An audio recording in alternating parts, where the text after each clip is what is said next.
When William regained his memory, we had already completed the lifelong bond. You kidnapped me, just for this? Just a day ago. He was still the gentle and doting alpha. Now, his expression was cold and distant. Get the mark removed. You don't deserve to be my Omega. Later, during the car accident, I drove my car in front of William's to shield him from the crash. Took the full brunt of the impact for him. I brought you home because I liked you. Not because I kidnapped you. Blood poured out from under me. I frowned slightly. Then whispered to him. Sorry. I didn't get the chance to remove the mark yet.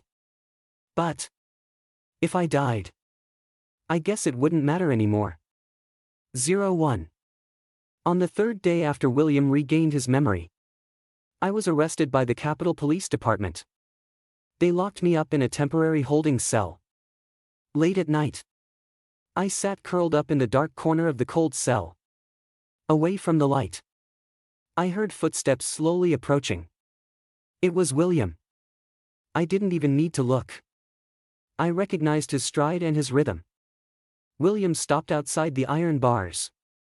The corridor's fluorescent light split us into two worlds, light and shadow. He stood there like a cold deity, while I was nothing but dust in the dark. Oliver. William looked down at me coldly. Do you know what you're being charged with? That was the first thing he said to me after we met again. So heartless. Having sex with an alpha who'd lost his memory and gotten a little dumb? I tilted my head with a playful smile. And asked. Deliberately provoking him. But I didn't force you. Did I? In fact, I was crying and begging you to stop. But you wouldn't. Shut up. William snapped. His voice sharp. The muscle along his sharp jawline twitched slightly. He was angry. Because of me. Ha! My smile hadn't even faded yet, when I felt William release his pheromones. An invisible pressure came crashing down like a mountain. My head started spinning. A deep, pulling ache spread in my lower abdomen. William was suppressing me with his pheromones. Because we had completed the lifelong bond. This kind of suppression left me completely powerless. I collapsed to my knees. There was no smile left on my face. The alpha pheromones that once made me feel safe and happy now felt like poison-tipped arrows. William. I was drenched in cold sweat. Still forcing a smile. Don't release it so strong, be gentle with your own Omega. Yeah. My Omega. William sneered. You and your father planned my kidnapping just to get my lifelong mark. Didn't you? My father? I don't know what you're talking about. My father's been missing for a long time. William withdrew his pheromones. His voice was cold. The police have already confirmed he was behind the kidnapping that caused my injury and memory loss. As for how involved you were, we'll have the answer tomorrow. He gave me a long, hard look. Just a day ago, he was still that gentle and affectionate alpha. Now, his expression was filled with disgust. But before you go to prison, you must get the mark removed. Because you don't deserve to be my Omega. 02. I leaned against the cold wall of the cell, thinking all night. Wondering how someone could change so completely. Just from getting their memory back. He was nothing like when he had amnesia. Back then, William didn't look down on people. He'd forgotten who I was. Thought I was the one who saved him, his guardian. Clueless. Adorable. Everything changed 3 days ago. On his way home, William was rear-ended by a truck. His head slammed against the steering wheel, and he briefly lost consciousness. By the time I got to the hospital, they told me he'd just been airlifted away. See? He flew off. The beta nurse pointed at a slowly moving red dot in the night sky outside the window. I've never seen a helicopter in real life before. That alpha must be someone really important. The people who came to get him were all in black suits. From the Capitol. I tilted my head back, watching the red dot disappear completely. My neck felt stiff and sore. Then I asked, "Did he say anything before he left?" "He did." The nurse pulled a small jewelry box from a drawer. Wrapped in blue velvet. Delicate and beautiful. He asked me to throw this away for him. I took it and opened the box. Inside were 2 plain rings. On the inside of each was engraved the first letter of our names. My heart had been pounding. Now, all of a sudden, it felt weightless. I couldn't help but wonder. Did William want us to wear the rings with each other's initials? Or just his own? But I guess it didn't matter anymore. Because William had regained his memory. And realized he'd done a lot of foolish things while he was out of it. He even bought rings for the person he used to hate the most. And planned to propose. Just like how I had secretly hidden William months ago. I now quietly hid the rings he bought. After coming back from the hospital, I couldn't sleep properly anymore. Just like tonight. Every time I closed my eyes, I saw the way William looked the last time he walked out of this house. He was tall, wearing the khaki trench coat I'd bought him. Standing at the entryway, he leaned down to kiss me. Said he had dinner reservations that night. And reminded me not to be late. 03. Clang. The iron door of the cell swung open. "Oliver." A police officer stood at the entrance and called out to me. "Someone posted bail for you. You're free to go." Bail? Impossible. William was the most powerful alpha in the Capitol. Could I possibly know someone more influential than him? My lower abdomen still ached. I forced myself to stand straight. And walked out of the police station with my head held high. I saw that the sky had already lightened again. A long black Rolls-Royce, sleek as a black fish, glided to a stop in front of me. The door opened. 2 men in black, who I hadn't even noticed behind me, pushed me into the back seat. Inside, a man in a suit was lighting a cigar. What a show-off. Just a few days ago, this same guy was wearing an apron cooking dinner for me.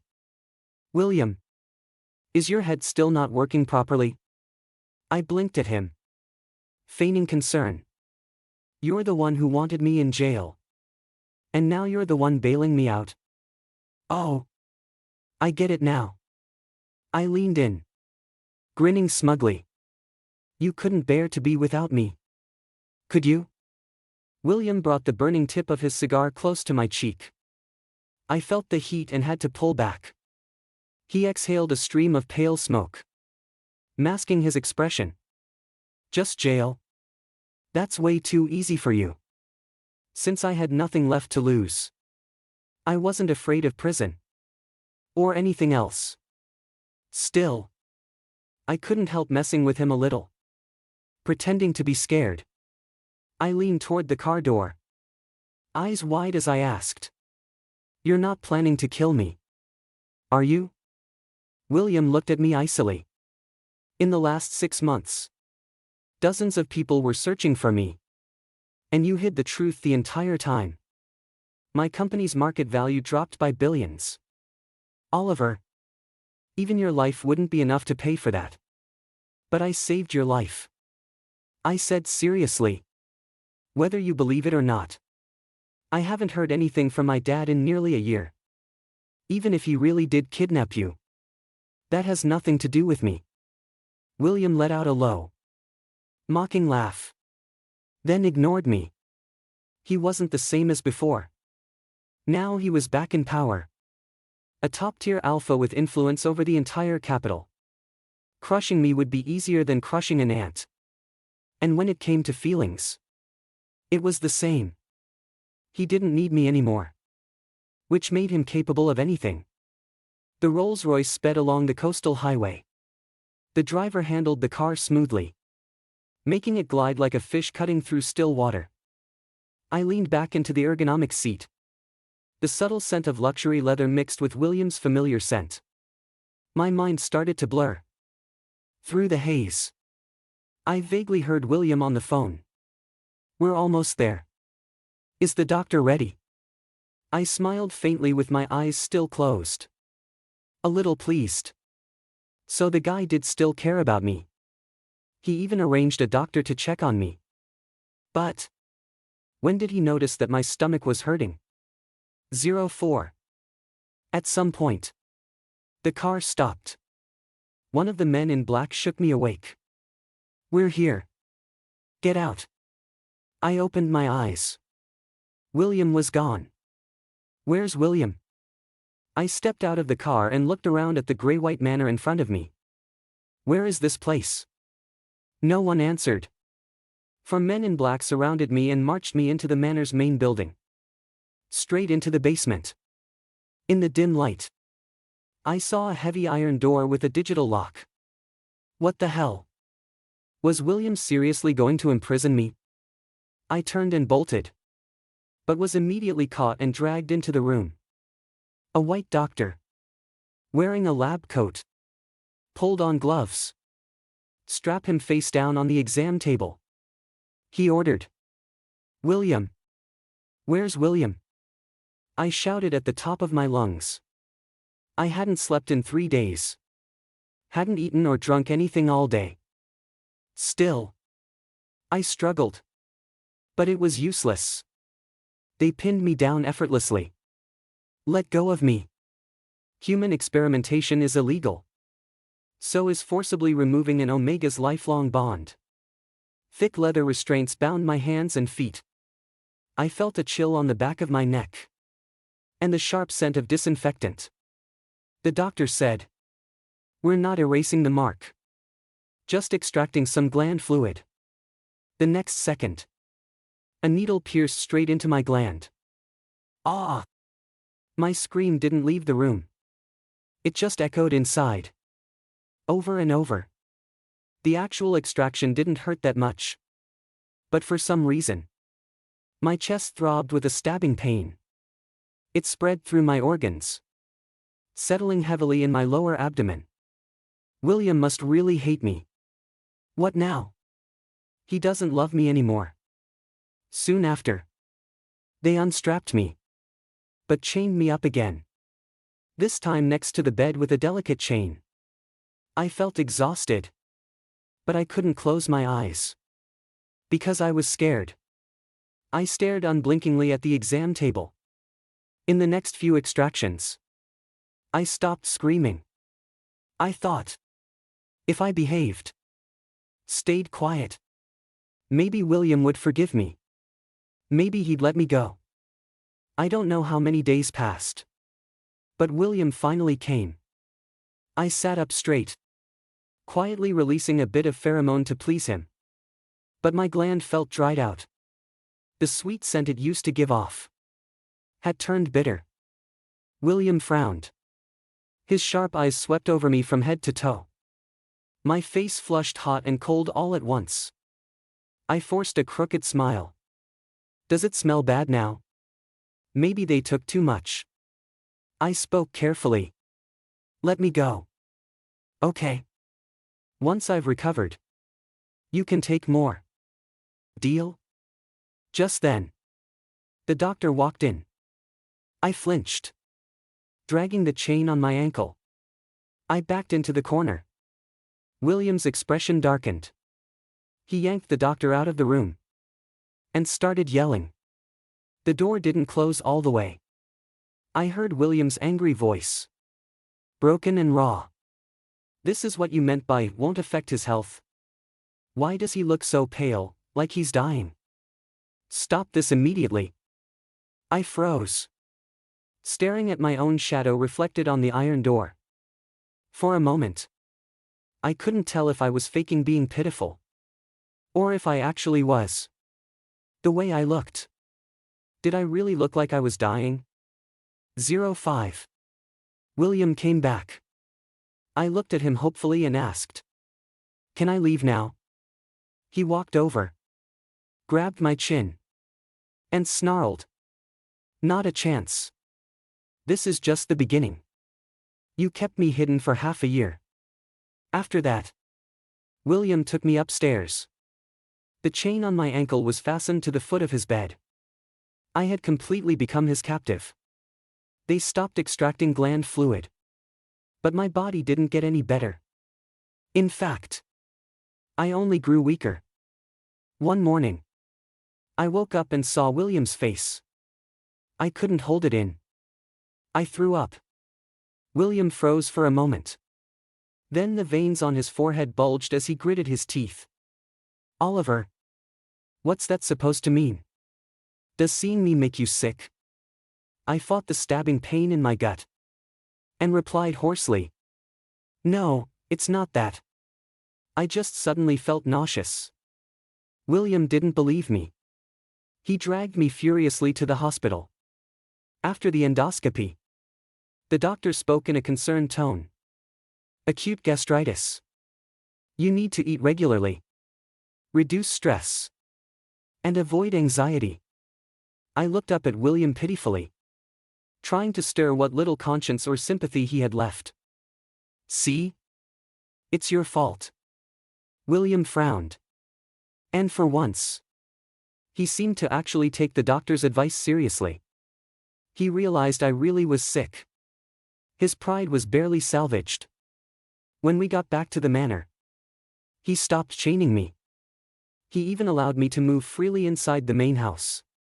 You'd better behave. William warned coldly. Don't even think about escaping. I cursed him silently in my head, but said aloud, okay. I didn't even dare ask why he was keeping me here. I figured maybe he wanted revenge. To keep me locked up for 6 months to make it even. Or maybe he still needed to extract more gland fluid. To weaken the lifelong bond he had given me. William hired a personal chef and nutritionist. I was fed well. Treated well. I still didn't feel great. But the vomiting became less frequent. A few days later, a rare visitor came to the manor. William's not here, I said from the spiral staircase, looking down. Hello. I'm Lucas. William's brother. He was a male Omega. Delicate and well-mannered. You must be Oliver. Right? William actually talked about me to someone? I smiled awkwardly and walked down the stairs. What did he say about me? Lucas replied. He said that during the time he lost his memory, he was living with you.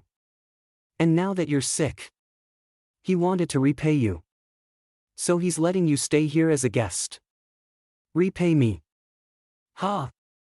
I bet he was gritting his teeth when he said that. As for your father. Lucas hesitated. I really am sorry about what happened. I froze. Frowning. I asked. What happened to my father? Lucas looked innocent and sincere. If William's father hadn't kicked your dad out of the board, he wouldn't have fallen so hard. And he probably wouldn't have ended up kidnapping William. He stopped mid-sentence.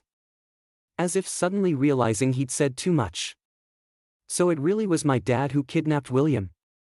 06. I couldn't help grabbing his arm. What exactly happened back then? I pressed. Lucas looked shifty. Then waved a hand. I don't know the details. But you could ask him. His office computer has the files from back then. All the documentation is there if you check. His study, the computer. I knew Lucas's words sounded like a trap. But I couldn't stop myself. I had to know what happened.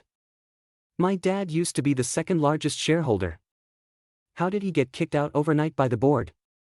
Why did he end up drowning in debt? Vanishing without a trace? My mom killed herself because of it.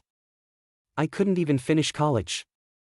My uncle and William never told me anything. I had no way of knowing the truth. But now, being imprisoned here by William, I finally had the chance to find out. That night, I took the decryption hard drive Lucas had given me and snuck into William's study. The decoding process went smoothly. I accessed William's computer. My heart pounded like a drum. The moment I clicked on the encrypted folder, the entire room lit up. Before I could see who it was, a massive force slammed into me. The world spun. The next thing I knew, I was pinned down on William's solid wooden desk. Nearly 2 meters wide. William's hands clamped tightly onto me. Rage burning in his eyes like molten lava. Oliver, I really underestimated you. Do you even realize stealing trade secrets is a crime? I struggled, yelling in pain. I wasn't, I just wanted to find out what happened to my father. Oh. Still denying it? You forced Lucas to get you the decryption drive. You told him you'd leak confidential files unless he helped. Said you'd even drug me if he didn't. William gave a cold, mocking laugh. Then drove his knee hard into my stomach. That whole pitiful act. The sickness was fake. Right? I never should have given you a chance. You're just as despicable as ever. Despair and shame surged with the pain. I stared at William blankly. He felt so unfamiliar.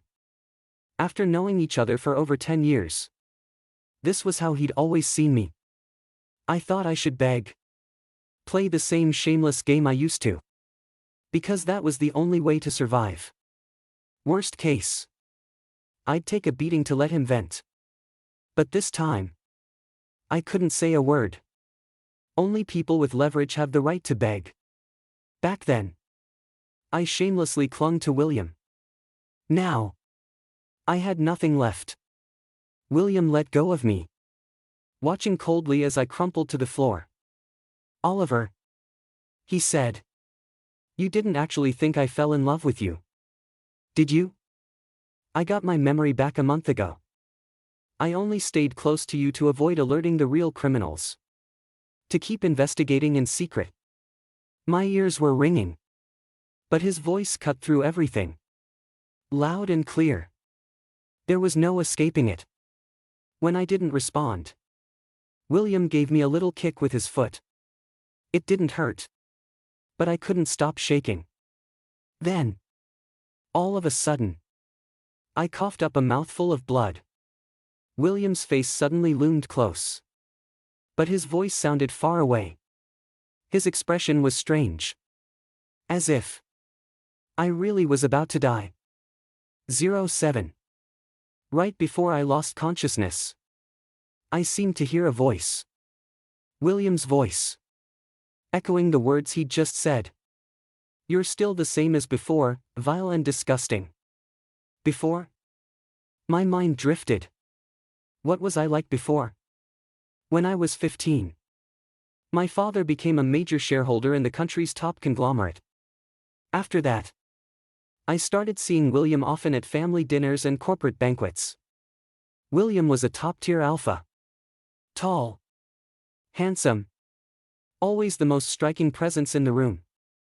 Our parents would often joke about us getting engaged. I grinned ear to ear. Over the moon. William, on the other hand, was stone cold. He once pulled me aside and said, if you see me at school, pretend you don't know me. Stay away. When I was 19, he caught me sneaking into the teacher's office to steal an exam paper. Please. Please don't report me. I trapped him between the wall and my arms. Tilting my face up. Blinking sweetly. If you let me go, I'll let you bite my gland. Okay. William frowned in disgust. Oliver, I'm not interested in shameless, troublemaking omegas like you. He had a strong moral compass since he was a kid. He reported me right away. My dad beat me with a belt for that. But I didn't really care. I just wanted to score well enough. So Dad could come home and eat with Mom for once. Same goal. Different path. So when I saw William again, I still smiled like a fool. He still looked at me with disdain. If two timelines could collapse into one, You'd see that today's William is exactly the same as back then. He's always hated me. That 6-month interlude. It was just some strange dream. And now, the dream is over. 08. I opened my eyes and found myself in a hospital bed. A doctor stood beside William and said, "Now that he's awake, he's out of immediate danger. The stomach bleeding will require long-term rest." William nodded. The doctor left. "Nothing you want to explain?" William's tone was calm and condescending. "You can speak now." I didn't have the strength to argue. I blinked slowly, then closed my eyes again. As expected, William said stiffly, "I checked the surveillance footage and questioned the staff. It was Lucas who misled you," he admitted to it. "I've asked him to come apologize. He's outside." "No need," I replied. "Tell him to go to the mountaintop temple at Nanshan and get me a blessing charm." Generous of me, wasn't it? The funny part? Nanshan is over 1,800 meters above sea level. And there's no such temple up there. Maybe because of the surgical tubes. My voice sounded raspy and inhuman. William paused for a second, then fell silent. "You don't need to apologize either," I added. William said, "I wasn't going to." "Oh. Then why are you still here?" I closed my eyes, pretending to sleep. Suddenly, I heard a low buzzing sound nearby. I opened my eyes and saw William holding his phone. "You're taking pictures of me. Don't flatter yourself," he said, his face darkening as he turned the screen toward me. "It's a phone call," he answered as he walked out. "Uncle." A few minutes later, a well-dressed middle-aged man entered the room. "Hello, Oliver." He wore gold-rimmed glasses, his manner polite and warm. "I'm William's uncle. James, also Lucas's adoptive father. I came today to apologize on Lucas's behalf." I pushed myself up and said, "There's no need."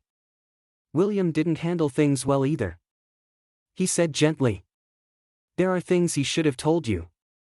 You had a right to know." My heart skipped a beat. I realized I was finally close to the truth.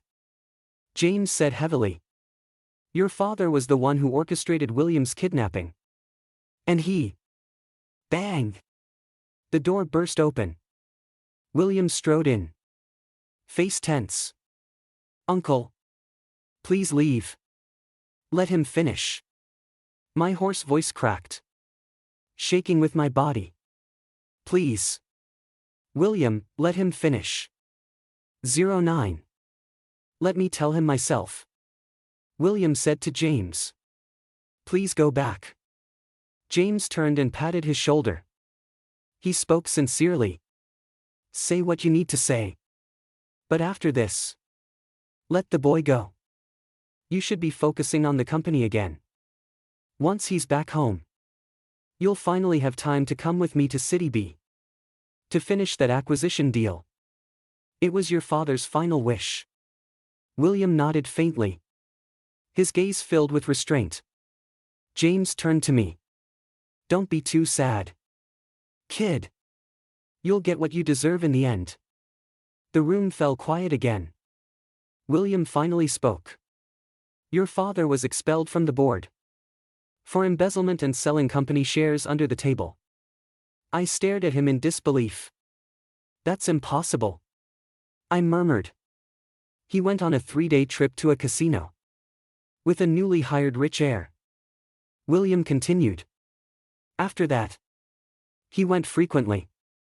The police suspect that out of resentment, he planned my father's death before kidnapping me."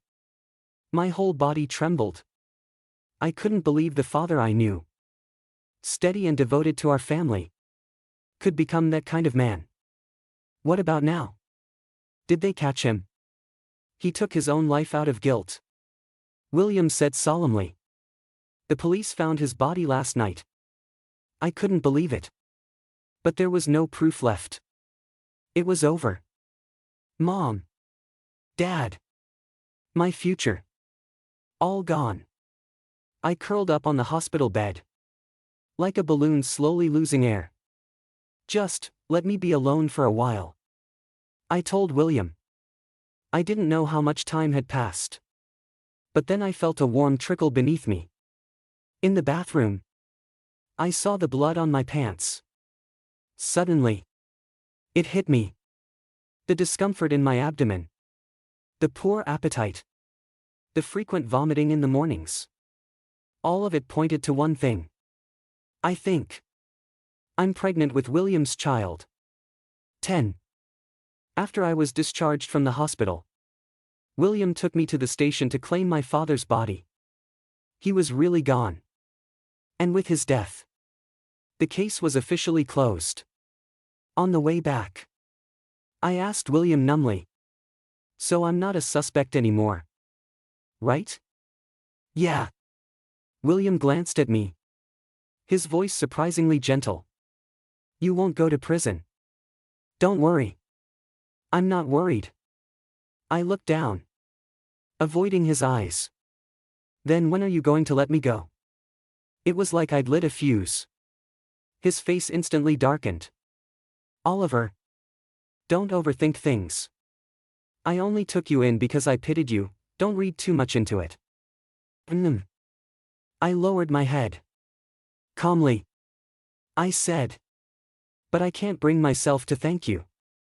Let me go. I won't show up in front of you again. Even if we meet. I'll pretend I don't know you and stay far away. William seemed to choke on his words. He glared at me for several seconds. Then suddenly shouted at the driver. Stop the car. The Rolls-Royce slammed to a halt. I instinctively shielded my stomach and braced myself against the momentum. The car door swung open. William stared ahead. Expression cold. Get out. I took one last look at the side of his face. The sunset poured in through the window, tracing his sharp features with a golden glow. In my mind, I whispered to the child inside me. Look. Sweetheart. Your dad really is ridiculously good-looking. Too bad he's also ridiculously full of himself. I stepped out. From my pocket, I took out a chain, removed the 2 plain rings from it, and handed them to William. Sorry. I said. I kept them even though you told someone to throw them away. I'm returning them now. William stared at the rings in my hand. For a brief moment, the cold expression on his face seemed to crack. Oliver. His eyes narrowed slightly, a mocking smile playing at his lips. You really are a natural thief. Is there anything you can't steal? With that, he took the rings and tossed them out the window. They flew too far. I didn't even hear them land. You gave them back now hoping I'd look at them and reminisce? Or did you think I'd give cheap junk like this to my future Omega? You're hilarious. Oliver. I looked at him. Perfectly calm. And realized, I really was kind of funny. So I gave a small smile. But William didn't smile. He only seemed angrier. I'll give you one last chance. He said. Either get back in. Or get lost. I shook my head and waved. Goodbye. The door closed. The Rolls-Royce sped off again. Its spinning wheels looked like they were gliding silently along the highway. I placed a hand gently over my stomach. Emicham. Your dad's something else. Ha! He ditched the both of us in the middle of nowhere. Could have at least dropped us off near a bus stop. 11. On the way home, my thoughts churned. Maybe I was being selfish. If the child stayed with William, he, or she, would want for nothing. They'd have everything people envy. Maybe I shouldn't have hidden the pregnancy. Shouldn't have imagined raising the baby alone. But the more I thought about it, the more I was sure. If William found out, he'd most likely force me to terminate. So, sorry. Little one. You'll have to come with me, I murmured while touching my still flat stomach. Back home, I decided to move to a different place. While packing, I stumbled on a locked wooden box. Couldn't find the key, so I smashed the lock open. Inside were some of my father's old documents and a phone I'd never seen before. I charged it. Surprisingly, it powered on. There was only one caller in the log, and one text. The final message read, "Proceed as planned. The future will unfold as desired." Why did that sound so familiar? I stared at the number again and again. Suddenly, a flash of realization. The day I was hospitalized for stomach bleeding, I'd seen this same number on William's phone screen. It was his uncle, James. He was the mastermind behind everything, hidden in plain sight. William would never suspect. How could he? James was his last remaining family. I immediately called William with my own phone. The call rang for a long time before his assistant picked up. Sorry. He's in a meeting right now. Of course. Probably putting on a show again. I need to speak with him. It's urgent. He's discussing an acquisition with a client. The assistant replied. I'll have him call you back after. Wait, James had mentioned. They were going to City B for an acquisition. Before the call ended, I asked, is James there with him? Yes. Click. Call ended. My unease surged. I jumped in my car, heading straight for City B. On the way, I called the police. I photographed everything on the phone, the messages, the call log, and sent them all to the officers. Midway through the trip, William finally called me back. What is it? William.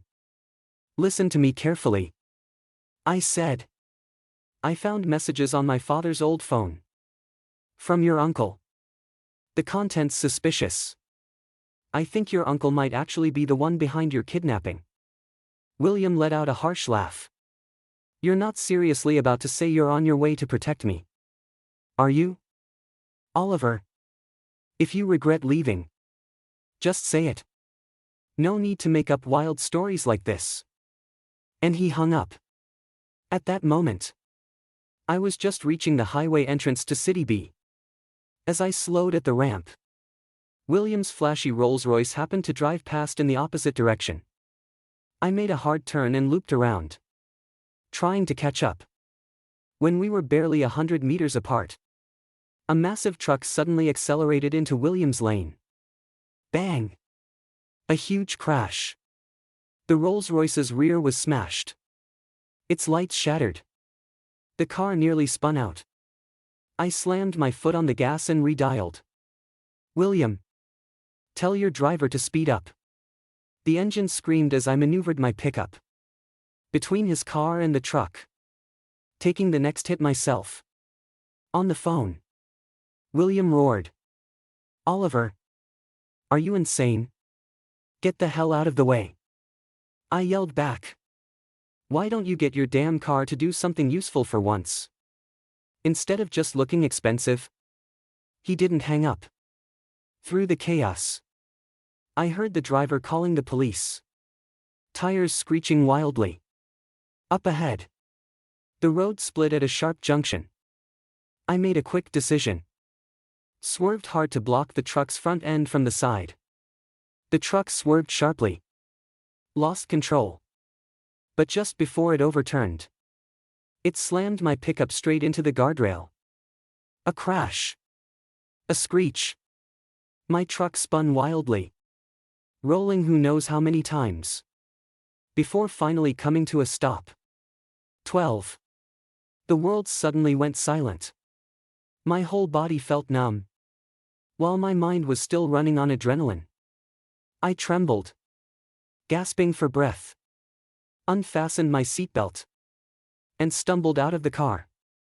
I saw William running toward me, then stopping dead in his tracks. He was just a few steps away. It was like even his breathing had stopped. Only those bloodshot eyes kept trembling. "What's wrong?" I wanted to ask, but ended up coughing instead. A spray of blood mist burst from my mouth. I looked down. There was a large pool of blood soaking through my clothes.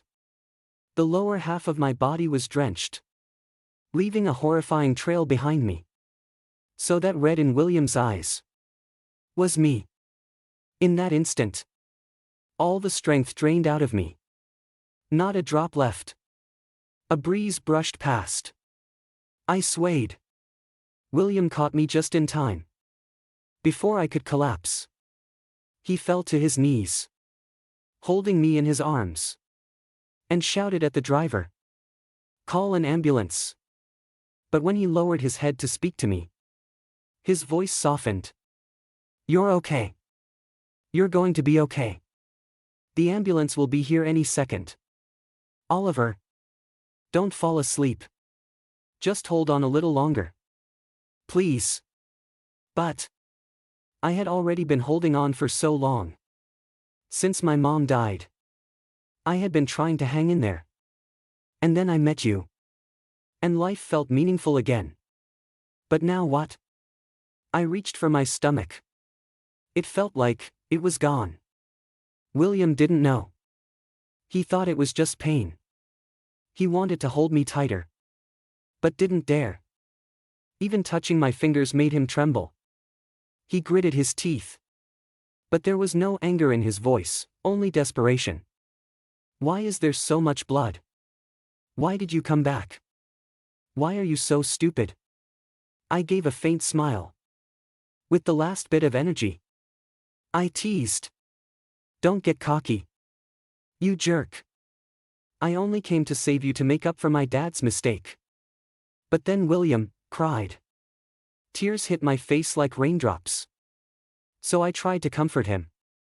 "But the first time I saved you was because I liked you. I brought you home because I liked you. Not because I kidnapped you. You idiot. I've liked you for so long. Since the very first time I saw you." But I couldn't cheer him up. William just stared at me, his tears falling one after another. Suddenly I smelled his alpha pheromones. He was trying to ease my pain. Ever since we reunited at the station, he'd rarely released his scent near me. The only time had been when he was suppressing mine. It dawned on me slowly. Maybe the lifelong bond we formed was still in place. Maybe that's why he could feel my pain. And maybe that's why he involuntarily released his pheromones. "Sorry." I frowned slightly and whispered, "I haven't had a chance to cleanse the mark yet." The blood kept flowing. My consciousness faded. Just before I was completely swallowed by the darkness, I told myself, "If I die, at least I won't have to worry about removing it anymore." 13. More than once, William had watched Oliver's face late at night. Back when he hadn't regained his memory yet. He would stare and think, "My Omega is really kind of cute." Even though Oliver's cooking was terrible, and he always bossed William around, he still took care of him patiently. He'd comfort him, saying, "Don't worry. Even if you can't remember anything, it's okay. I'll take care of you." Oliver had brought doctors to treat his injuries, bought him clothes that looked great and fit perfectly. During William's out-of-control susceptibility episodes, Oliver had held him close, risking himself. He got sick and hurt because of William, but still looked at him with red eyes and said, "It's okay." Oliver was truly wonderful. William had once thought, "I want to stay with him forever." If losing my memory was the only way to meet him, then why hadn't I fallen into the sea sooner? That's what the ever-not-so-bright William had thought. But one ordinary morning, he suddenly began regaining fragments of his memory. And then slowly, he remembered everything. He wasn't Mason. Oliver had lied to him. Even his name had been made up. Oliver knew who he was. Knew where he lived. But still chose to hide it. Worse. He had used William's susceptibility period to form a permanent mark. William had suspected that was Oliver's real goal all along. After all, Oliver's father had racked up huge debts at the time. William remained calm. He kept playing along, acting like he was still amnesiac. Until he found evidence that Oliver's father had been involved in the kidnapping. That was when he gave up completely. He couldn't believe Oliver and his father could stoop that low for money. By then, the rings he had secretly ordered during his memory loss were ready. He used that as an excuse to leave. And reconnected with his most trusted men. But coincidentally, he got into a car accident on the way. His men happened to be nearby and took him to the closest hospital. The driver had fled the scene. William didn't have time to investigate. He left quickly with his team. Later, James admitted he had planned that crash too. Oliver had been smart. He gave William a new name. Brought doctors to their home instead of hospitals. Never once bought suppressants publicly. He successfully kept William completely off the radar. Now, William stood outside the ICU glass, staring at the Omega inside. Oliver's face was pale. Half of it was covered by an oxygen mask. His body under the blanket looked battered and thin. Even his silhouette seemed faint. William looked at him and thought, so I'm the one who's been foolish all along. I'm the one who was cruel. Who was shameless. He wanted to say to Oliver, if you wake up, you can call me whatever you want. You can change my name again. You can boss me around and scold me. I'll do anything you ask. 14. Late at night. The monitor at Oliver's bedside suddenly let out a piercing alarm. Doctors rushed in, blocking William's view. He couldn't see Oliver's face anymore. So he pushed forward. His men and the doctors had to pin him to the ground together. They gave him a sedative. William stayed conscious, barely. But he didn't resist anymore. He sat on a bench in the hallway, like a man who had lost his soul. A doctor came out and said, the patient is temporarily stabilized. But he suffered a violent impact while pregnant. And lost a lot of blood. A fractured rib punctured his lung. The injuries are extremely serious. Please prepare yourselves for the worst. Pregnant? William lifted his head in a daze. Who's pregnant? The doctor frowned. Your Omega is already 8 weeks along. You didn't know? The early symptoms. The cravings for alpha pheromones. You didn't notice any of it? No. William thought in anguish. It had started that long ago. Oliver had rushed to the hospital, only to find that his alpha had disappeared without a word. How did that feel? And what about when he saw the rings thrown away? How much did that hurt? The journey from home to the police station in City A was long. Oliver had endured the bumps in the road. Been locked in a cold, damp holding cell. And suffered through William's fury and pheromone suppression. At that time, had he been in pain? William wanted to ask. But it felt like someone had shoved a burning coal down his throat. It hurt too much to speak. Faking weakness. Faking sickness too. Right? I never should have given you another chance. You're just like before. Still despicable. The words he had once said now came back like shards of poison glass, rushing upstream through his blood and stabbing him in the heart. In the agony, William's thoughts spun wildly again. He remembered ramming his knee into Oliver's stomach. Remembered how he not only denied Oliver comfort, but dragged him to the basement, tied him to a bed, and forcibly extracted his gland secretions. He remembered throwing away the rings Oliver had treasured for so long. And all the cruel, cutting things he said. Finally, he remembered Oliver's blood-streaked face.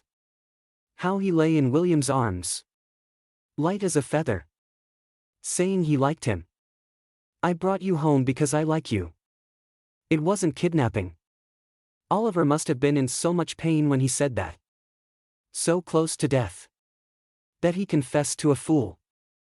"It's me who should have died," William told himself. 15. After several rounds of emergency care, Oliver's vital signs finally stabilized. William stayed in the ICU the whole time, never once leaving the hospital. He kept releasing his pheromones to comfort Oliver. And he kept talking to him while he lay unconscious. He said sorry, over and over again. He said, "I regretted it the moment I left the police station. I couldn't let you go to prison. I had to get you out, no matter what. So I pulled every string I could and brought you home instead. I was scared. Scared that once you learned what your father had done, you'd leave. But I was too proud to ask you to stay. So I asked the doctor about extracting your gland secretions. I thought maybe, at least during every susceptibility period, I'd still get to smell your scent. I'm sorry," William whispered, gently rubbing Oliver's hand. "It must have hurt so much when I did that to you." Releasing pheromones non-stop had pushed William's own glands to the brink. He'd fainted multiple times. A week later, Oliver finally woke up. "Who are you?" That's the first thing he asked William. Severe head trauma or massive blood loss can both cause amnesia, the doctor said after examining him. "I suggest not forcing his memory back. Take it slow." "Who are you?" Oliver asked again. William sat beside him and gently said, "I'm your alpha." Oliver asked, "What's your name?" William was silent for a few seconds, then replied, "My name is Mason." Oliver frowned. Whether it was because he didn't like the name, or didn't like the alpha who claimed it, was unclear. Afraid Oliver wouldn't believe him, William took out his phone and showed him the lock screen. "Look. I took this while you were asleep. Not long ago." It was a photo of Oliver during his stomach bleeding incident, pretending to sleep, his lips pressed into a pout. Not exactly convincing. William had just snapped it when a call came in, and Oliver caught him. Oliver glanced at the photo, checked the date, and, for the moment, chose to believe him. He allowed William to stay by his side. 16. Once Oliver fully recovered, William brought him back to the seaside cottage. It had been renovated during Oliver's hospital stay. Now, with all memories wiped clean, Oliver often seemed lost and a little slow to react. William, afraid Oliver would get hurt or catch cold, covered the floors in thick cashmere rugs. He had carefully packed away everything that once belonged to Oliver's parents. In truth, he didn't want Oliver to regain his memory, because most of those memories were nothing but pain. So William made up a simple, quiet past for him.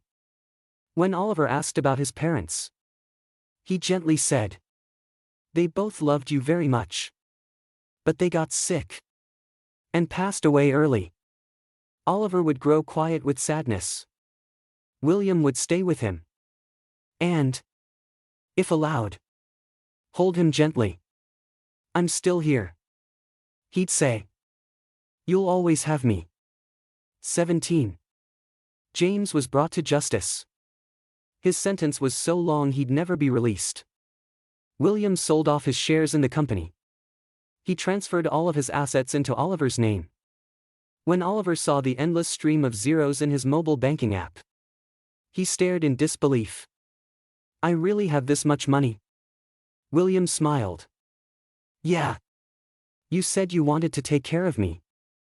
Then, he took out 2 silver bands. He knelt down. "Oliver, I love you. Will you marry me? I'll do anything. Just, don't leave me. Oliver didn't really feel anything. The blank memory made it hard. He didn't know what love was. Wasn't even sure he wanted to be loved. William saw him hesitate. So he explained. I prepared these before you lost your memory. The day he threw the rings away. He almost went back immediately to look for them. But he was afraid Oliver would find out. So he snuck around for a long time, pretending to be casual. When he finally found them, he was furious that Oliver hadn't picked them up. The driver had been so nervous. He thought William must have hit his head harder than they'd realized. Oliver picked up the rings. Saw the names engraved inside. Oliver. Mason. He was still kind. Noticing William had been kneeling for a while, he asked, which one do you want to wear? Did he want the one with Oliver's name? Or his own? A faint, familiar feeling flickered through Oliver's mind. Like he had once asked the same question before. Oliver's? William said. Because he owed Oliver too much. He wanted the ring to remind him, every time he looked at it, of all the wrongs he'd committed. Oliver took William's left hand and slid the ring on. He kept the other one. I'm not sure if I want to wear it yet. Maybe once I remember. Or make up my mind. Is that okay? William stood up and gave him a gentle hug. Of course.